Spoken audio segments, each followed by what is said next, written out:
These kids become the maids. These kids run the world.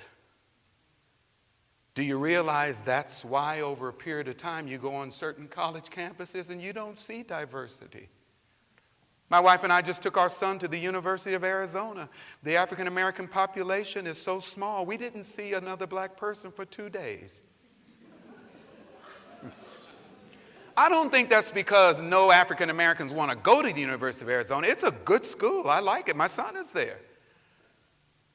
But the truth is, systemically, you don't need a backroom conspiracy. Because it's already set up in the experiment, eventually you just take the tops off. Those better trained will go on, those less trained will not.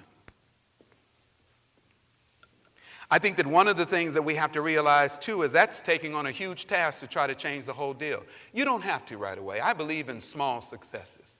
I believe that each and every one of you, especially who are teachers or counselors, every time that one student is sitting in front of you, that's a chance to change the world. That one student. You can do that.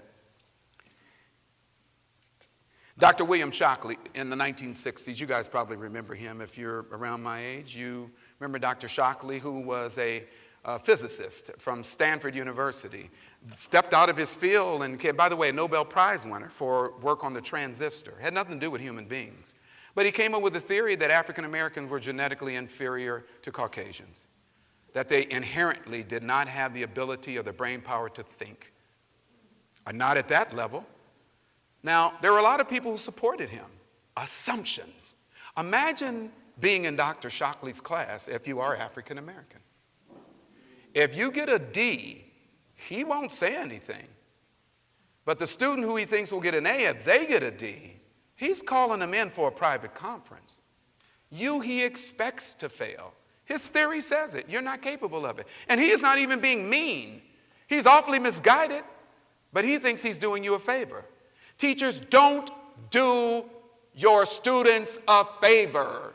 Do I have to say that again? Don't think that you are being compassionate because you say the African American students can get away with less. The Latino students can get away with less. Oh, that poor disabled student can get away with less. Now, you have to really fight against this because it's human nature.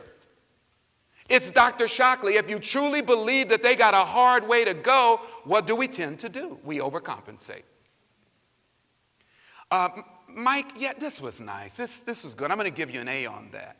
And then you read it, and somebody says, this is D work.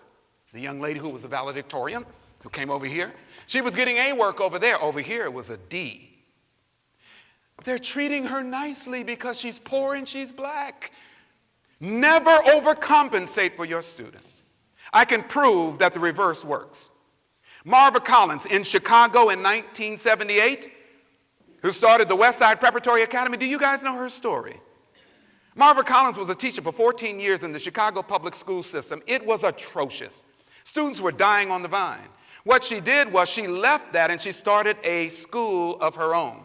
It was a charter school, didn't charge a dime. She took the rejects from this school because she wanted to prove a point. She took the students that were failing, the students that were labeled behavior problems, the students that were even labeled as unteachable. She took them in. Within 1 year, and CBS did a report on this, 60 Minutes. Within 1 year, her second graders were studying Shakespeare, all of his plays. Her